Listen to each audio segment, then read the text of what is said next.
राजकुमारी फार वर्षापूर्वी एका राज्यात एक राजा राहत होता. त्याला बारीक माणसे आवडत नव्हती. त्यामुळे त्याने राज्यात घोषणा केली की जोही बारीक व्यक्ती दिसला त्याला फाशीवर दिला जाईल.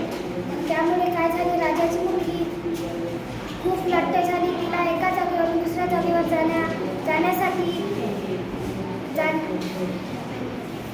जाण्यासाठी खूप वेळ लागायचा.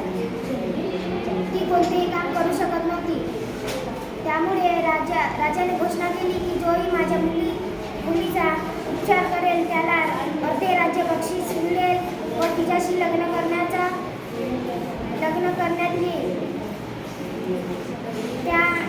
त्यावेळी एक परदेशी त्या राज्यात आला. त्याने ही घोषणा ऐकली. त्याने आपले नसीब आजमावचे ठरवले. तो दरबारात गेला व राजकन्येने त्याचे स्वागत केले. तो तरुण वैद्य होता आणि राज्यशास्त्राचा त्याने अभ्यास केला होता.